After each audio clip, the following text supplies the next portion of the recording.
Olá, meus irmãos, graça e paz da parte do nosso Deus. Muitíssimo boa noite a todos vocês. É com muita alegria que nós estamos começando o nosso programa O que a Bíblia diz, um programa da Igreja Presbiteriana aqui de Ferreiros. E nós temos feito esse programa para abençoar vidas, para que os irmãos, membros, amigos possam ser edificados e assim crescer mais na graça e no conhecimento do nosso Deus. Desde já, nós mandamos um abraço e a paz do Senhor para todos os nossos membros que têm nos acompanhado, amigos também que moram aqui em Ferreiros, que estão sempre nos assistindo, e a você também que está de longe, está aqui ligado na nossa transmissão. Deus te abençoe grandemente. Nós vamos começar orando, pedir a Deus que Ele nos abençoe, para que tudo que vamos fazer aqui, o nome dEle seja glorificado. Oremos então. Senhor nosso Deus, nosso Pai, graças te damos por essa noite que estamos aqui. Aprove ao Senhor nos trazer, nos conceder a graça, a bondade e a misericórdia, para que possamos juntos te adorar e te bendizer. A nossa oração, Pai, é que o Senhor seja conosco, nos abençoe em tudo e abençoe esse programa para que muitas pessoas sejam edificadas, para que conheçam a verdade do Teu Evangelho e o Teu nome seja glorificado acima de tudo e de todos. Ser conosco, nos abençoe e alcança cada uma das vidas que estão nos ouvindo, com a Tua bênção, com Tua paz e com a graça do conhecimento do Teu santo Evangelho.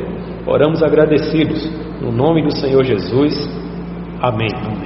Então, meus irmãos, como o nosso programa é O que a Bíblia diz, cada terça-feira, nós temos abordado um tema diferente.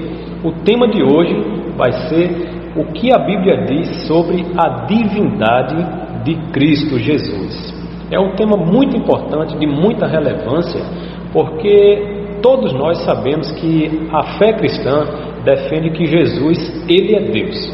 A grande questão é, mas será que isso está na Bíblia? Será que a palavra de Deus fala que Ele é Deus? Ou é uma invenção da igreja, ou é algo da tradição? Será que encontramos textos na Bíblia provando que Jesus, Ele é Deus? Eu diria até mais. Imagina se você recebe na tua casa o pessoal daquela seita dos Testemunhos de Jeová, porque eles não acreditam que Jesus, Ele é Deus. Eles dizem que Jesus, Ele era uma espécie de arcanjo Miguel, um homem especial, ou no mais, um profeta. Porém, nós entendemos que sim, Jesus, Ele é Deus. Então, você saberia responder ou conversar com essas pessoas, com esse pessoal dessa religião e defender a divindade de Jesus? Eis a grande importância de estudarmos esse tema e assim aprendemos mais da palavra de Deus sobre a divindade de Jesus Cristo. Para isso, atendeu o nosso convite o presbítero Adilson Pontes, que está aqui conosco. Você já o conhece, já apresentou comigo em outra ocasião. Então, Adilson, você que está hoje na responsabilidade de fazer as perguntas, fique à vontade então para se apresentar e começar com a primeira pergunta. Ok, boa noite, pastor, boa noite a todos. É um prazer participar desse trabalho da Igreja Presbiteriana de Ferreiros. E vamos direto às perguntas. Pastor, quem é Jesus? Quem é Jesus? Bem, para título de definição do nosso estudo de hoje, é importante sim a gente saber quem é Jesus. A resposta que nós temos, queridos, biblicamente se encontra em Mateus, no capítulo 16, versículo 16, naquele conhecido episódio quando Jesus pergunta aos seus discípulos quem diziam as pessoas que era Ele, quem era Jesus. E uns diziam que era João Batista ressuscitado, outros diziam que era Elias ou um dos profetas, e ele pergunta aos discípulos: e vocês, quem dizem que eu sou? É quando Pedro toma a pergunta e ele diz, Mateus 16, versículo 16, ele fala o seguinte: respondendo Simão Pedro disse: tu és o Cristo, o Filho do Deus vivo. Ou seja, Jesus, Ele é o Filho de Deus. E como Filho de Deus, Ele é eterno, ou seja, Ele não teve nem começo nem fim, Ele sempre existiu, sempre foi. Mas também nós entendemos que Jesus, Ele é o nosso único Salvador, foi aquele que veio a este mundo e colocou em execução o plano da salvação. Ele morreu na cruz para nos salvar, portanto, salvação só tem em Cristo Jesus. E como único Salvador, Ele também é aquele que perdoa os nossos pecados. Para que alguém tenha os pecados perdoados, o único que pode fazer isso é Jesus Cristo, o Filho de Deus. E assim nós entendemos que Ele é a segunda pessoa da Trindade, como nós entendemos. Deus, Ele é um só, existe apenas um Deus, mas esse Deus ele se manifesta em três pessoas: o Pai, o Filho e o Espírito Santo. E Jesus Cristo, portanto, Ele é a segunda pessoa da Trindade. Ele também tem a mesma substância do Pai, ou seja, na essência, Jesus e o Pai, eles são da mesma substância, ou seja, Ele é igual ao Pai. Mas além disso, Jesus também, Ele tem a sua natureza humana. Quando Ele veio a esse mundo, Ele se encarnou e Ele então assumiu a natureza humana, ou seja, Ele é igual a nós. Ele teve a mesma vida que todos nós tivemos, nasceu com um período de gestação normal como todos nós. Ele viveu nesse mundo, comeu, bebeu, dormiu, sentia sono, fome, ia no banheiro. Então todas as marcas da natureza humana Jesus tinha e tem. A única diferença entre nós, na nossa humanidade e Cristo, é a questão do pecado. Ele não tinha e não tem pecado, porém a sua natureza humana existe na pessoa dele. E ele então, em uma só pessoa, ele tem a natureza humana e a natureza divina. E assim, ele é o único mediador entre Deus e os homens. O único caminho é o Senhor Jesus Cristo. Mas existe, pastor, algum texto na Bíblia afirmando que Jesus é Deus? Excelente pergunta. Será que existe na Bíblia algum texto que afirme que Jesus ele é Deus? Sim, meus queridos irmãos e ouvintes, existe sim. Eu queria ler a vocês o texto de Tito, no capítulo 2, versículo 13. Carta de Paulo a Tito, capítulo 2, no versículo 13. Observem bem o que o apóstolo Paulo ele diz. O versículo, capítulo 2 de Tito, versículo 13, ele diz o seguinte: aguardando a bendita esperança e a manifestação da glória do nosso grande Deus e Salvador, Jesus Cristo. Observem essa expressão que ele fala no final: o nosso grande Deus e Salvador, Jesus Cristo. A Bíblia deixa muito bem claro que Jesus, ele é o nosso grande Deus e também Salvador. Mas além disso, existe um outro texto que é em João, no capítulo 1, Evangelho de João, capítulo 1, versículo 1, que diz assim: no princípio era o Verbo, e o Verbo estava com Deus, e o Verbo era Deus. Essa palavrinha Verbo, ela fala de Cristo, ou seja, a palavra de Deus encarnada. E João ele diz, no princípio, ou seja, na criação do mundo, no princípio era o Verbo, ou seja, Jesus já estava lá. E ele continua, e o Verbo estava com Deus, ou seja, estava lá com Deus na criação, no princípio, quando nada existia. E ele continua e diz, e esse Verbo, ou seja, Cristo, era Deus. Então a Bíblia deixa muito bem claro que Jesus sim, ele é Deus. Hebreus capítulo 1, versículo 8, vejam que o autor aos Hebreus ele diz no verso 8 do capítulo 1: mas acerca do Filho, ele está se referindo aqui a Jesus, o Filho de Deus, ele abre dois pontos e diz: o teu trono, ó Deus, é para todo o sempre, e cetro de equidade é o cetro do seu reino. Então, se referindo a Jesus Cristo, o Filho, ele trata Jesus, o Filho, como Deus, ó Deus, falando aqui da sua soberania como rei, aquele que reina sobre tudo e sobre todos. E um outro texto é a primeira carta de João, capítulo 5. Primeira carta de João, no finalzinho da Bíblia, capítulo 5, versículo 20. João diz assim: também sabemos que o Filho de Deus é vindo e nos tem dado entendimento para reconhecermos o verdadeiro. E estamos no verdadeiro, em seu Filho, Jesus Cristo. Vejam agora, este é o verdadeiro Deus e a vida eterna. Este, Jesus, é o verdadeiro Deus e a vida eterna. Portanto, queridos, sim, a Bíblia deixa bem claro que muitos textos, fora estes que eu acabei de ler, deixando claro que Jesus, ele sim é Deus. Então, Jesus também possuía os mesmos atributos que só Deus tem? Bem, essa pergunta ela é importante porque para Deus, ele ser Deus, ele tem a sua essência como Deus, que o caracteriza como Deus.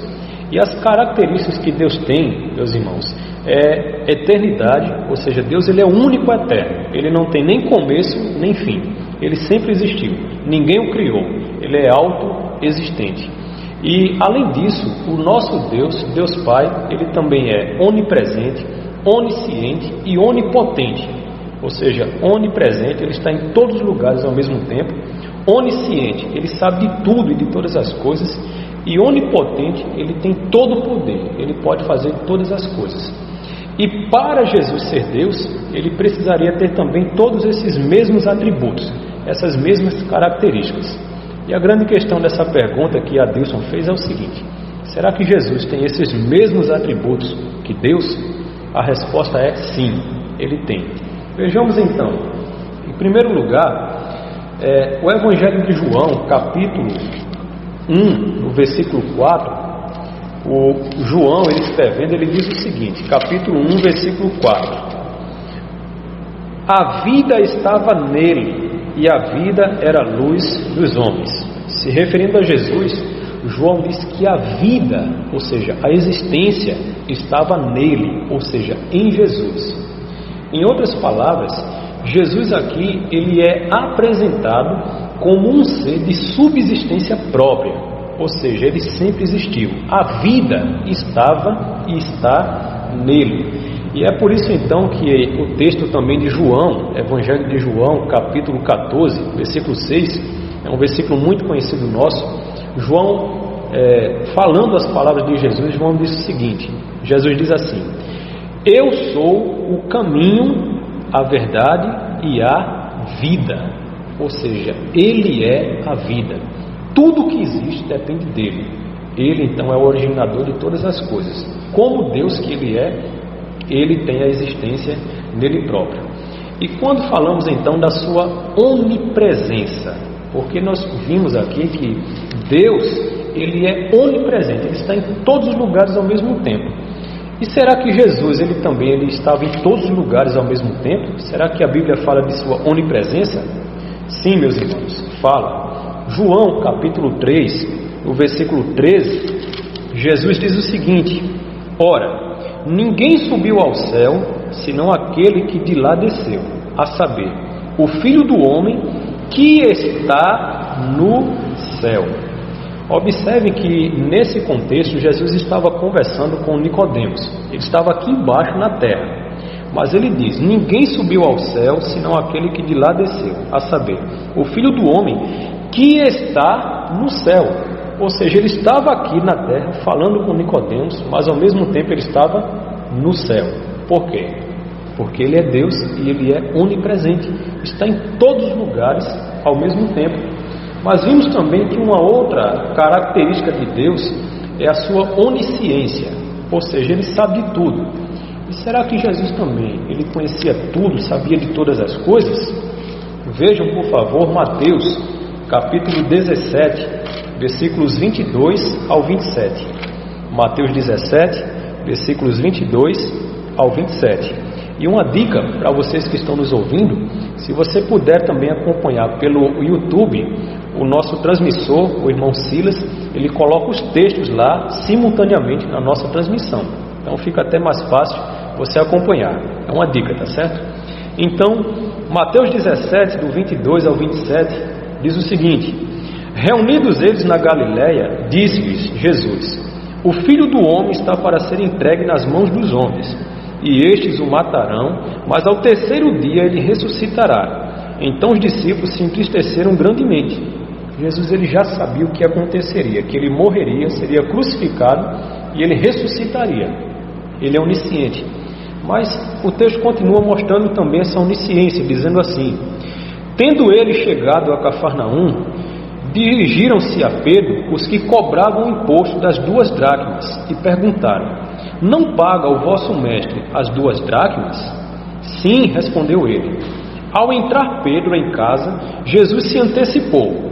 Observe que Jesus não estava lá com Pedro naquela conversa. Aí Jesus se antecipa a Pedro. Antes que Pedro diga a Jesus que o pessoal estava cobrando imposto, Jesus diz assim: Simão, o que te parece? De quem cobram os reis da terra impostos ou tributos? Dos filhos ou dos estranhos? Respondeu Pedro: dos estranhos. Jesus lhe disse: logo estão isentos os filhos.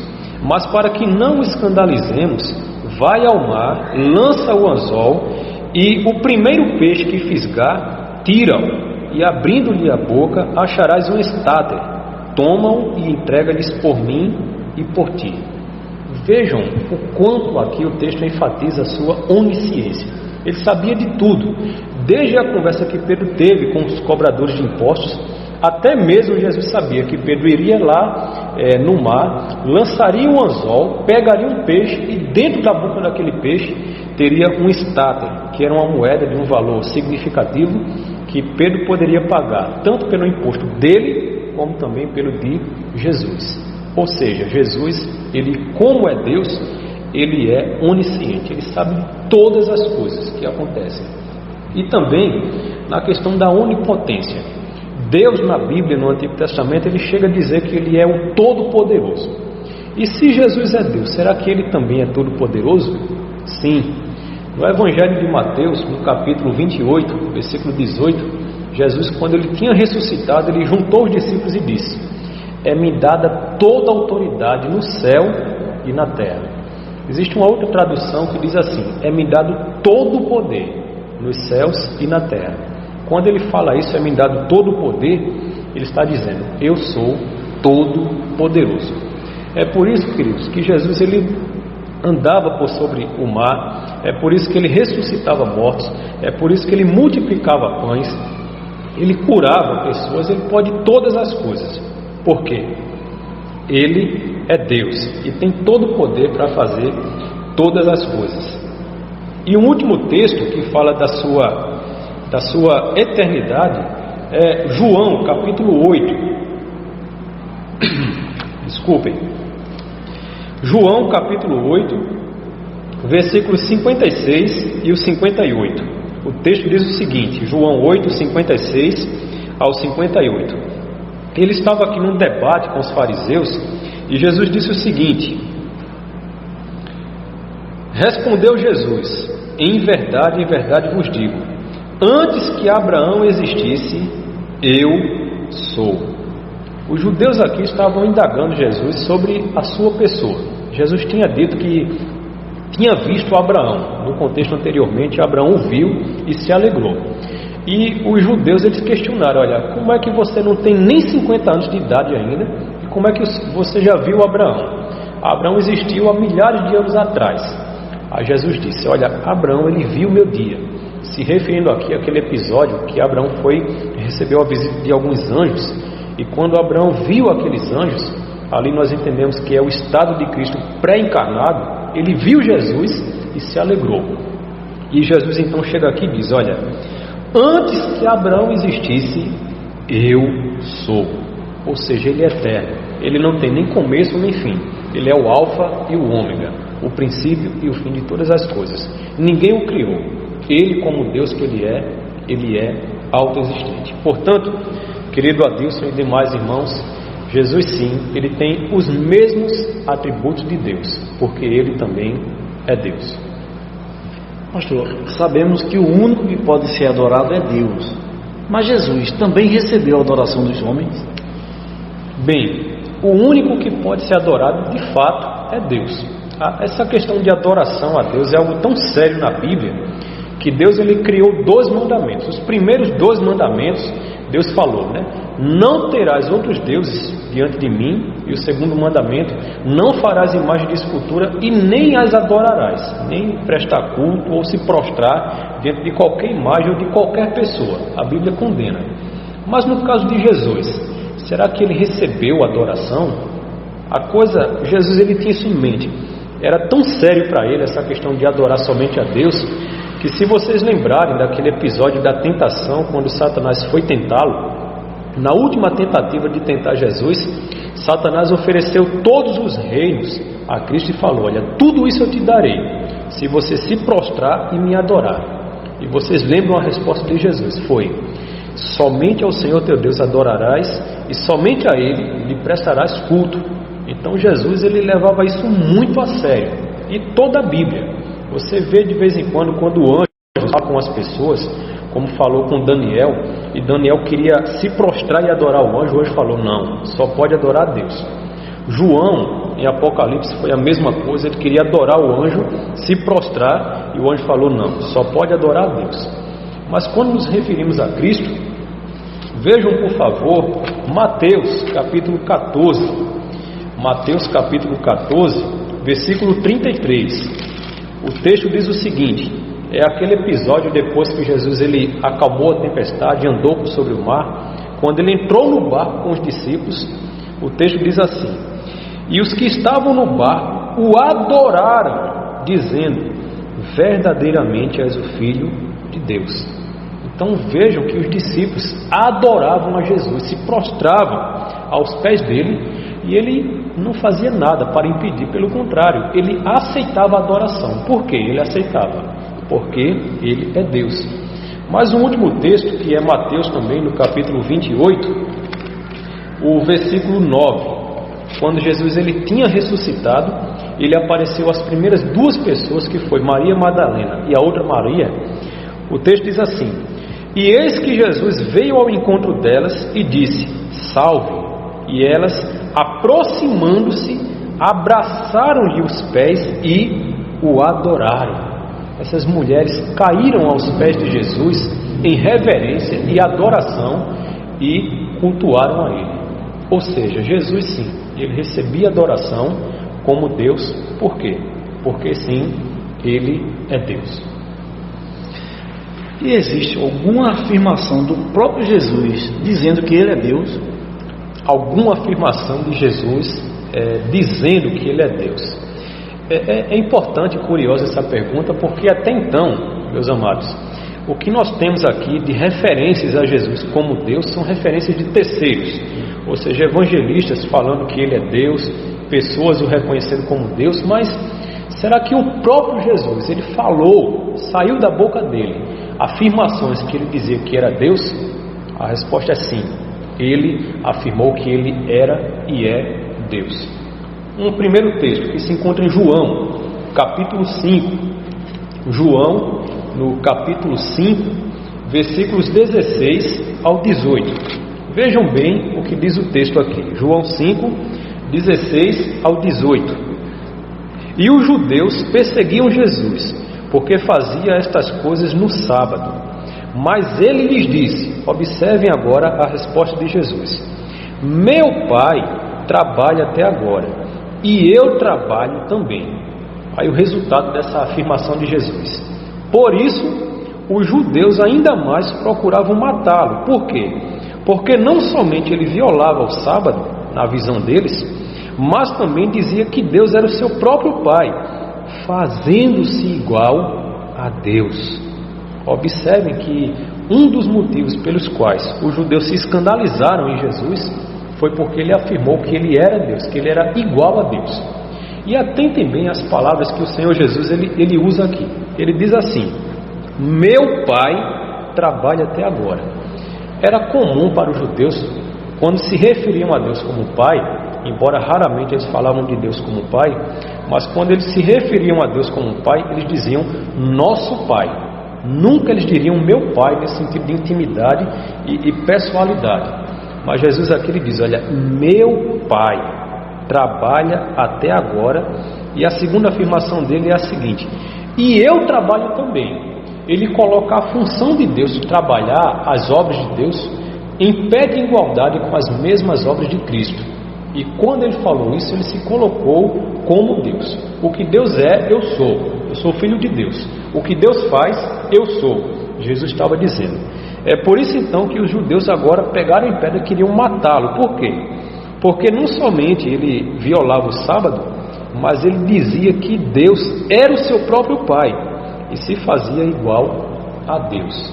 Então, ele, depois que pronunciou essas frases, se colocando em igualdade de condições com Deus e no mesmo plano de atividades de Deus, ele se colocou, estava se fazendo igual a Deus, ou seja, ele é sim Deus.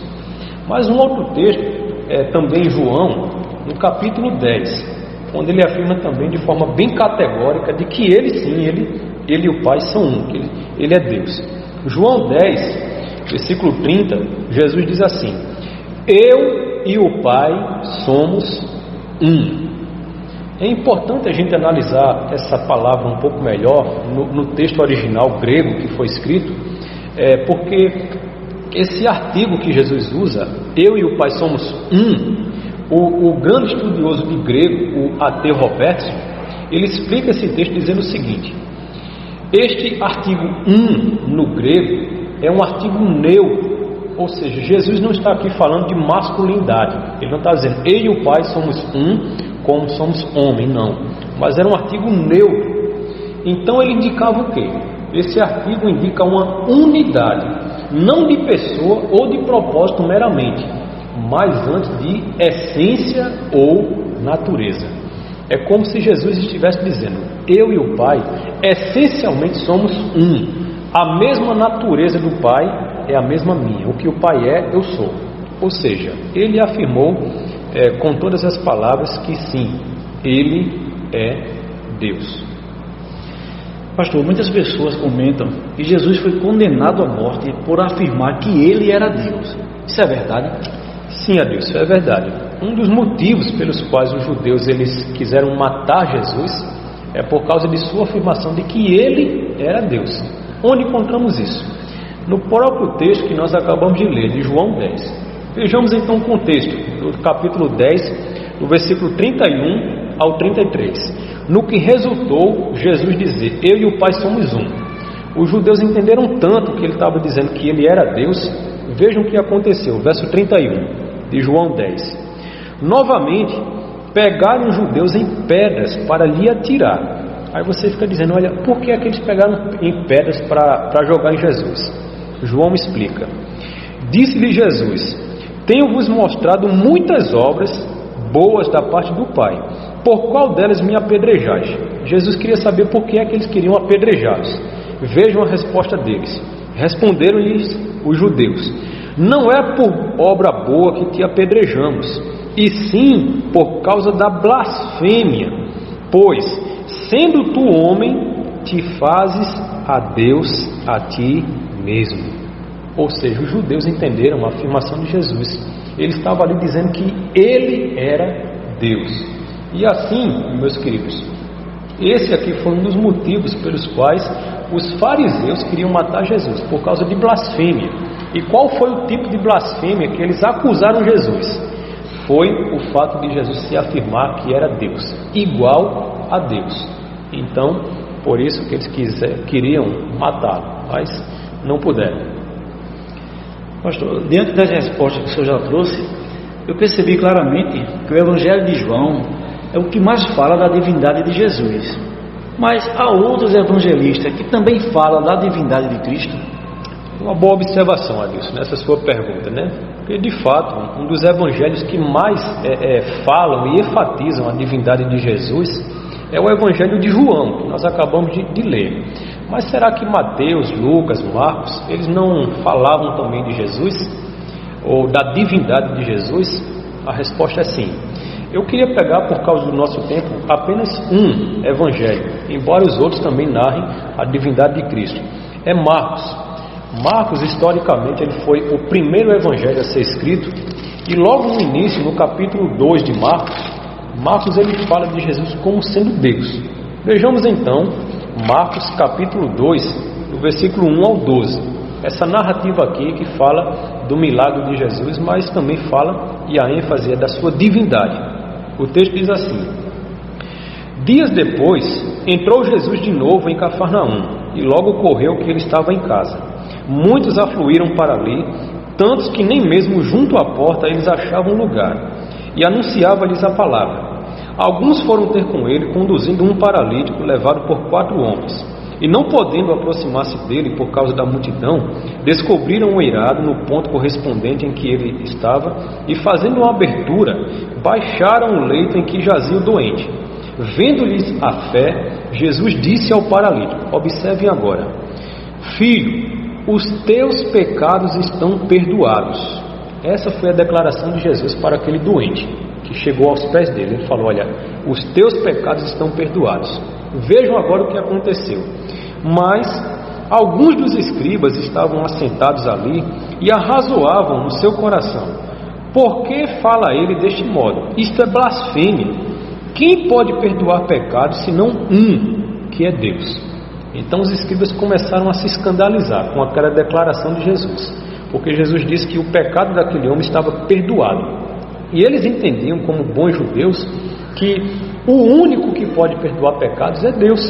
Se você observar e lembrar o Salmo 103, o Salmo deixa bem claro: Ele é quem perdoa os nossos pecados. Ele quem? Yahvé, o Senhor nosso Deus. Mas aqui Jesus está dizendo que perdoou os pecados daquele homem. Por isso então os fariseus ficaram escandalizados com a declaração de Jesus, porque de fato só Deus é quem pode perdoar pecados. E Jesus, como ele é onisciente, o verso 8 diz assim: e percebendo logo por seu espírito que eles assim arrazoavam, a Jesus lhes disse: por que arrazoais sobre estas coisas no vosso coração? Jesus sabendo: olha, por que vocês estão escandalizados? Porque eu perdoei o pecado deste homem. Aí Jesus então, para mostrar que ele é Deus, veja o que ele faz. Qual é o mais fácil? Dizer ao paralítico: estão perdoados os teus pecados? Ou dizer: levanta-te, toma o teu leito e anda? Por que, queridos?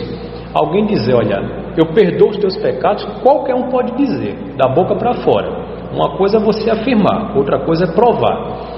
E então Jesus aqui ele vai provar. Ele vai dizer: olha, se você tivesse de escolher uma opção entre dizer a uma pessoa: eu perdoo os teus pecados, e perdoar de fato, ou uma outra opção, mandar um paralítico se levantar, pegar sua cama e andar. Então, se isso aqui fosse para nós, essa pergunta, eu acho que todos nós escolheríamos qual? A primeira opção, né? Dizer para uma pessoa: olha, o teu pecado está perdoado. Porque eu posso dizer, mas aquilo não pode acontecer. Aí Jesus lança esse desafio e diz: olha, qual é o mais fácil? Aí ele vai mostrar, olha, verso 10: ora, para que saibais que o Filho do Homem tem sobre a terra poder para perdoar pecados, ou seja, para vocês saberem que eu sou Deus, Jesus olha para o paralítico e diz: eu te mando, levanta-te, toma o teu leito e vai para a tua casa. E o que aconteceu? Imediatamente se levantou, no mesmo instante, tomando o leito, retirou-se à vista de todos, a ponto de se admirarem todos e darem glória a Deus, dizendo: jamais vimos coisa assim. Ou seja, ele provou que sim, ele é Deus, que ele pode perdoar pecados, e não somente da boca para fora, mas para provar que ele é Deus, ele fez com que aquele paralítico ele levantasse, andasse, tomasse o seu leito. Ele faz isso, queridos, porque ele é Deus. O Jesus que nós servimos, ele não é apenas um religioso, um grande profeta, um ensinador. Ele é Deus. É o Deus que se fez carne e veio a esse mundo para nos salvar, que foi para aquela cruz para morrer pelos nossos pecados, por mim, por você e por todos aqueles que nele creem. Portanto, creia em Jesus. Ele é Deus, a segunda pessoa da divindade, e somente nele há salvação. Ficamos então por aqui. Deus nos abençoe grandemente. Muito obrigado, presbítero Adilson, pela força, por estar aqui juntamente conosco nessa noite, e muito obrigado também a vocês que estiveram até agora nos ouvindo. Oramos para que Deus continue abençoando vocês e que assim vocês cresçam na graça e no conhecimento do Senhor Jesus Cristo. Lembrando, vocês que têm alguma dúvida, que querem ouvir algum tema sendo debatido, pode mandar então para o Instagram da nossa igreja, ou então para o meu Instagram pessoal, alguma mensagem: pastor, olha, eu queria que o senhor falasse sobre este tema. A gente vai ter toda a alegria para preparar esse estudo e falar, e assim edificar a vida de cada um de vocês, tá certo? E antes da gente terminar orando, a gente tem um aviso aqui muito importante. A partir do próximo domingo, a gente vai fazer a transmissão na parte da manhã. tá certo? A gente teve alguns problemas com a internet, porque o horário que a gente faz a transmissão do culto à noite, às 18 horas, é um horário de muita movimentação na internet, muitas pessoas transmitindo, e ficou complicado para a gente dar uma transmissão de qualidade, de áudio, de imagem. Então a gente vai fazer a transmissão do próximo domingo, apenas um teste, na parte da manhã. Então a gente pretende fazer assim: vamos transmitir pelo Instagram, ao vivo, o nosso culto, o nosso momento devocional, às 10 horas da manhã, e à noite nós lançaremos então no YouTube, no Facebook, no horário de sempre, às 6 horas da noite, para quem quiser assistir. É somente para a gente fazer um teste, para ver se fica melhor a nossa transmissão, para oferecer sempre o melhor para vocês que nos acompanham, e assim o nome de Deus ser glorificado, porque para Deus a gente sempre precisa dar o melhor, tá certo? Então, oremos, agradecendo a Deus por essa noite. Nosso Deus, nosso Pai, muito obrigado por essa noite que passamos aqui. Graças te damos pelo assunto que acabamos de tratar. Muito obrigado porque Jesus, Ele é o nosso Deus, o nosso Salvador, e cremos assim na sua divindade. Oramos, ó Pai, para que o Senhor abençoe cada um dos irmãos que tem nos ouvido, para que eles sejam edificados pela Tua palavra, cresçam cada vez mais na graça e no conhecimento do Senhor, e que mais e mais vidas sejam tocadas pelo Teu Santo Evangelho e pela verdade libertadora. Continua conosco, nos abençoe em tudo. Oramos agradecidos, no nome do Senhor Jesus. Amém. Amém. Queridos, Deus abençoe a todos vocês. Até o próximo domingo, se assim o nosso Deus permitir. Programa da Igreja Presbiteriana aqui de Ferreiros. A nossa igreja é um lugar de Deus para a tua vida. Deus te abençoe. Tchau, tchau.